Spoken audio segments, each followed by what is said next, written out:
Ahoy, adventurers! Your old buddy Hambone is here with a brand new coupon code from our friends over at Noble Knight Games. That's right, Noble Knight is back with another code, this time for $5 off. Orders $25 or more, and that code is MONSTERS. Now, what's cool about this code is now is the best time to be hanging out safe and sound at home playing games with your friends and family. So this is a great way to get a nice little discount on the game that you've been thinking about picking up and having shipped directly to your house. If you're local to Noble Knight is doing touch-free curbside pickup Monday through Saturday, noon to 5 p.m. All you got to do is call ahead and order your items online. You can check out more info on that on their website, nobleknight.com. And make sure when you check out, you use the code MONSTERS. That's MONSTERS. MONSTERS for $5 off. Your order's $25 or more, now through June 21st. This is the Vintage RPG Podcast, your source for the best in classic and contemporary RPGs. With your hosts, Hambone and Stu.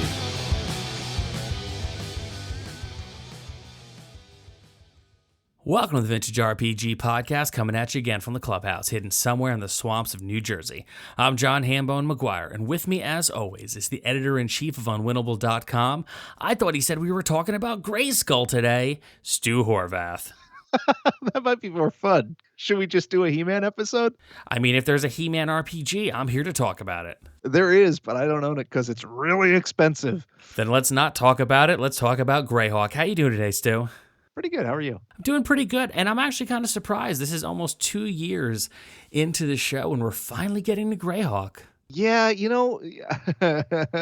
because I think it's going to make people angry. No, it's not that bad. I think that Greyhawk, like Forgotten Realms, has some of the same problems. I think that the idea of it is far more interesting than the execution, and like the glimpses of the true Greyhawk that we never got as players because it was never released as like a published book far outstripped the actuality of the materials that we got. And, for some people who really love Greyhawk, that might be upsetting. I don't know. We'll see. All right. Well, let's rip the Band-Aid off. All right. So Greyhawk is Gary Gygax's campaign world. And so much of the lore of D&D comes out of those campaigns. Like all of his adventures were set there. The characters, the magic items, all of that stuff was born out of his playtests in Greyhawk. But he was very protective of that. So let's boil it down even more. The main thing, the legendary thing about Greyhawk isn't the world, it's the castle. It's the ruins of Castle Greyhawk, which is Gary Gygax's mega dungeon. His players threw themselves at that thing over and over and over again. There was always another level, always something crazier to find. And everybody has always wanted to read Castle Greyhawk. The first time Greyhawk hits print, it's in 1975. It's the first supplement to the original Dungeons & Dragons game, and it has a whole bunch of crazy stuff in it that we take for granted now.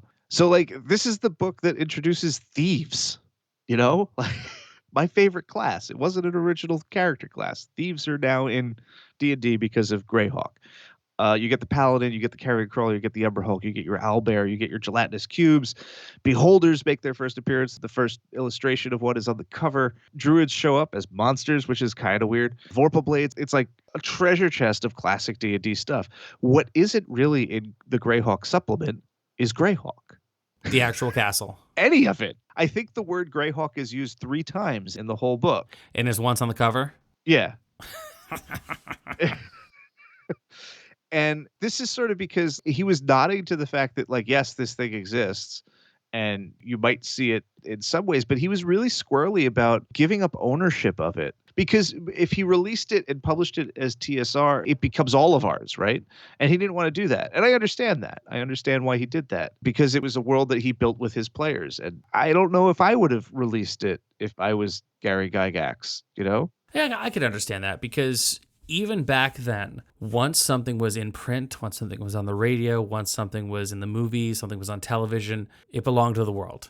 Yeah. I reached out once to a buddy of mine who was working on a new album, and I was like, oh, you're going out on the road? He's like, yeah, we're going out on the road. And I was like, oh, you going to play any of the new songs that you've been working on? He goes, no. He goes, because especially now with smartphones, the minute you go and you put it out there, it is no longer yours. You can't work on it anymore.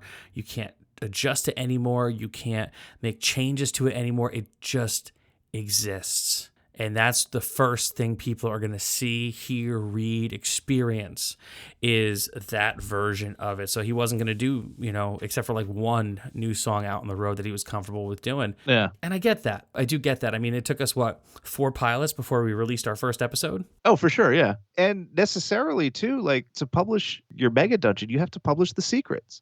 And if you're going to reveal the secrets, then all your players are going to know, and it's going to kill your campaign.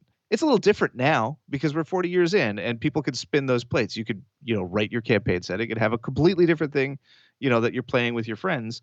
But like back then, like it was different because like that was it. There was only D&D really. It was the highest profile game out there. If Gary releases his campaign world, like everybody's going to read it, and he would just have to start a new one over for scratch for his players. And that does seem really daunting. I can appreciate that. I can appreciate him holding back something for the people who were important to him, the people who, he's playtesting things on and doing things on. At the same time, though, it's something that like once it's out there and people know about it, people want it. They want to see the castle. They want to see this mega dungeon. They're thinking like, well, if all of this stuff that Gygax has put out up until this point is this, and this is awesome, what must this be? And that's the problem with Greyhawk is that we never got that. And because we never got that, I think that the subsequent development of the campaign setting feels flat and sort of uninteresting. He didn't reveal that stuff. So like it's missing that core, that soul of the world that his players got, but we never did. Castle Zaggig is supposedly the castle. There's a couple iterations of it, but even that, none of it seems right. And that might just be because like once you see it, it loses the mystery and you're always going to be disappointed by the solution, right? Well, yeah, especially after so many years, because think about it. You've had how many decades to build up this lore in your mind and this expectation and no actual way to kind of shape that expectation or help manage that expectation. So you were thinking, man, when this thing finally comes out, I mean, dude, think about the Phantom Menace. Yeah. People for years fantasy booking, well, what's going to happen if Lucas ever puts out another Star Wars movie? And it was shit. Yeah. And objectively, it was a shit movie. However, it never stood a chance anyway, because nothing that could have happened on that screen would have ever lived up to the expectation and the hype in the minds of the fans. And I'd imagine that something like Castle Greyhawk as well, this is like the lost works of like Da Vinci or something, and it's Gygax's lost works, but what if it's just a painting of a fruit bowl or something? Yeah. And like maybe his players had low standards. Like you don't know. And for some reason it translated as this like fantastic mystery. I'm shocked that no one spilled the beans. I mean, bits of it have come out, and like he did publish little bits, like the Island of the Apes is one of the levels. It's like a pocket dimension that's in the ruins of the castle. Like there are little bits and pieces that were published. We've got glimpse of it, but never the whole thing. And I think that overall, Greyhawk became like this thing that TSR felt like they had to put out because it had the name recognition. But then it never gelled the way that even Forgotten Realms, which I also don't particularly care for, but like you can't argue that Forgotten Realms didn't gel. Like people ate that up, but Greyhawk never was met with the same level of financial success. Well, yeah. It's Steve Perry's solo record, you know? You're not really signing up for Oh Sherry. You want to hear Don't Stop Believin'. And that's what you're kind of waiting to get back to, but it's still got the name recognition. It's still the singer of the band. So you're going to buy this record anyway. But really, you want to hear Separate Ways. Yeah. I love the Greyhawk supplements, but like it's a mix of like excitement and disappointment every time I open them because I'm just like, this should be awesome. And there's cool stuff in it, but like overall, like the whole thing doesn't hang together right for me. And the original folio, the map folio, has like a gorgeous world map that was eventually repackaged into a box set in 1983 called World of Greyhawk. And like it's got like that wacky yellow cover with like the padding, and like I don't even know what's going on in the cover, but like it's cool. I loved it. And I opened it and it was just boring. Like it was so dry.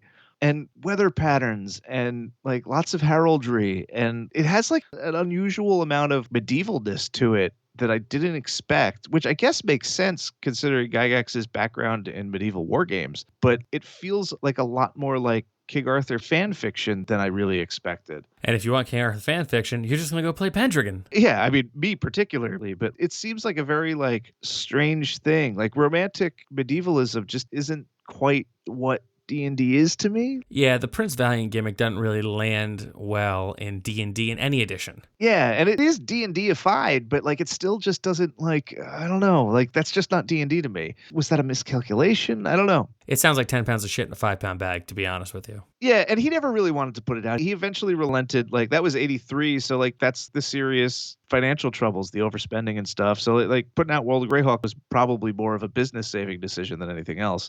And then soon after he was booted out of the company. And then what do? You know, like the guy who created all of this stuff, he can't use the name because you own it. And well, I guess you got to do something with it. But like, it just seems wrong in a way.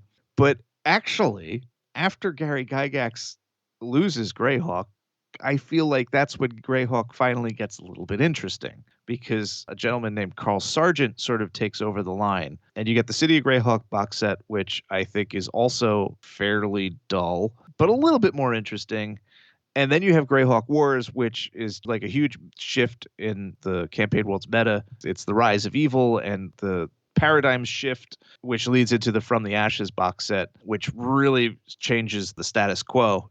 Evil has won. And because it was releasing when I was really sort of aware of Dungeons and Dragons, this meta storyline really interested me because like it was all like the cool magic users from that world. The names of the spells, they're named after them. And it's about this betrayal and, you know, a couple of them get murdered and Vecna and Iuz and all of this stuff. Like there's a political thing and it's very dark and gritty. And I just really loved it. Greyhawk Wars was a board game, a strategy game, and then it led into the renewed Evil Has Won campaign setting. I think that's all very interesting stuff. See, that's the kind of thing that's got me hooked. Yeah. And that's the kind of thing where there's so much power to these stories and these characters when you have a name put to them like Vecna, you know? And I think that one of the things that I would say that TSR has done great and Wizards has done great through the years is that they take something like a board game and they find ways to kind of fill out parts of the world and things in that board game that seemingly doesn't have a lot to do with actual Dungeons and Dragons per se, and they kind of find a way to fiddle it and make it work. Yeah.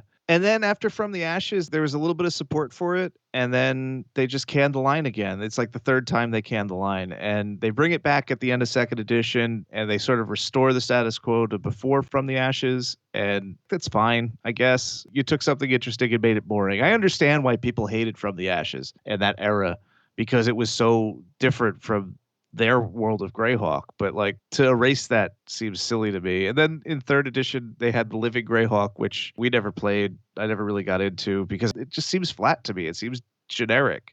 But I want to pause for a second because I actually learned some stuff about Carl Sargent, who shepherded the From the Ashes line. Super interesting dude. He also did Night Below, which I think is one of the greatest latter day second edition D&D campaign boxes. We'll talk about that on another day. But Carl Sargent, his career was parapsychologist before he got into games. What? Now, I don't know much about this. I literally read about this last night. He was a parapsychologist for a long time. Then he got into role-playing games. And I guess his work on From the Ashes and stuff caught him a pretty big reputation. And he took a job in 1996 with FASA to take over the editorial duties for Shadowrun. Wow.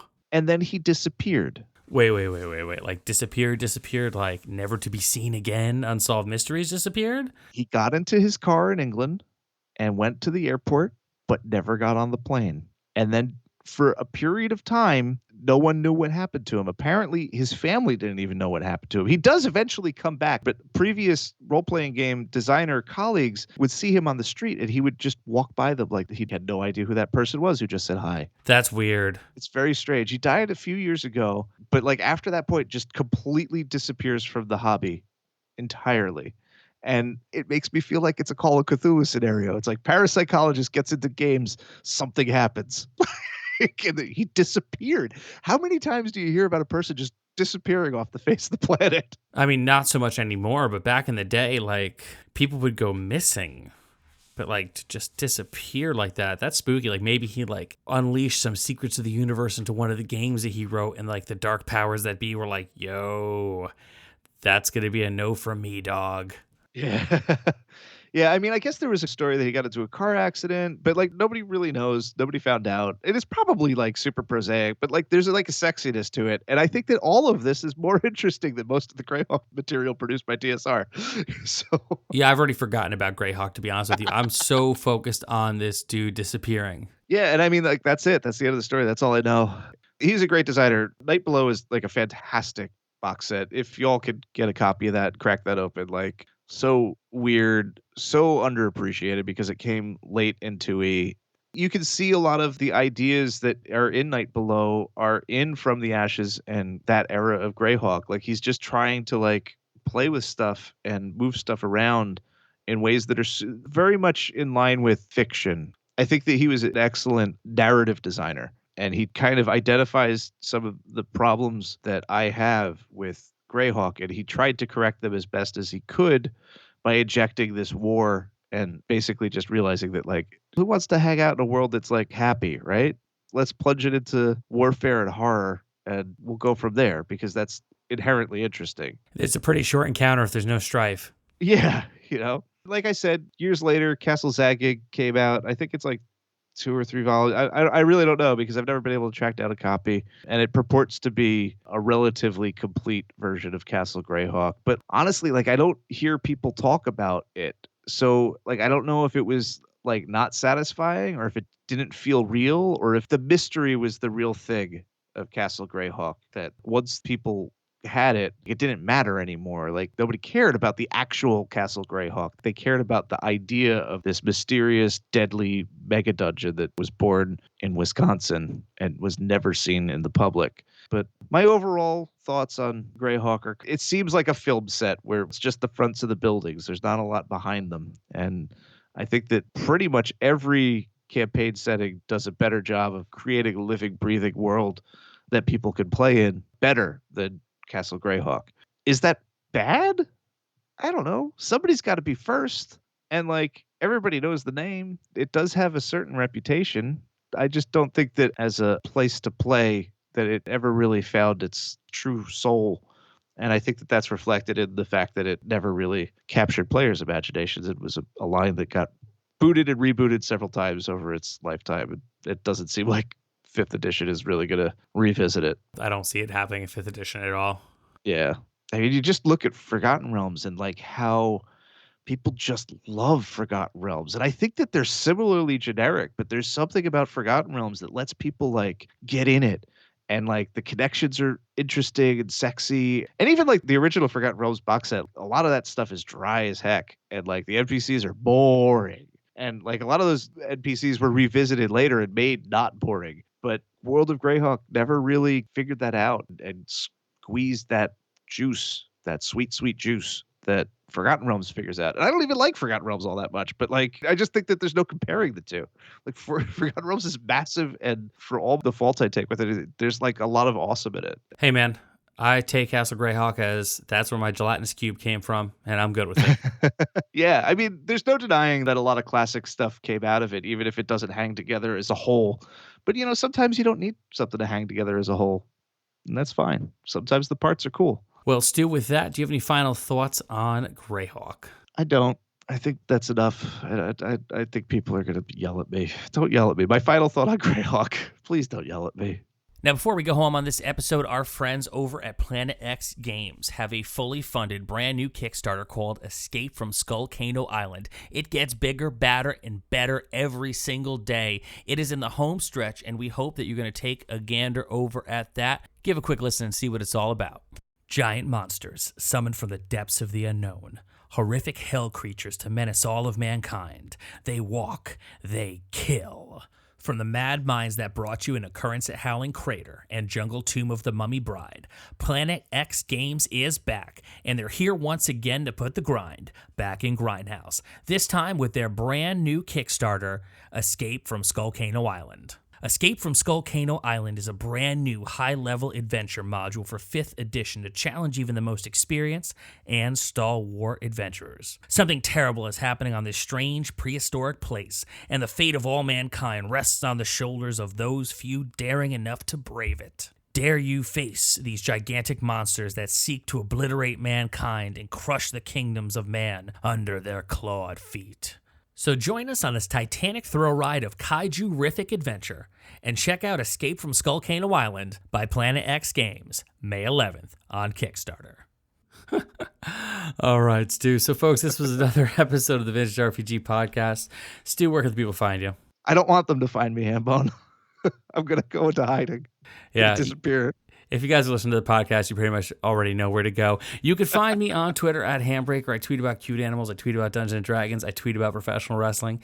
You can find my day-to-day adventures on podcasting and in life on Instagram at John Hambone McGuire. So for Stu Horvath, I'm John Hambone McGuire. May the dice always roll in your favor.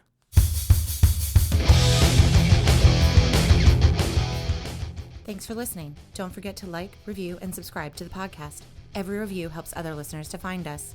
The Vintage RPG Podcast is a ham-fisted production. Music by Dega West. Art by Schaefer Brown.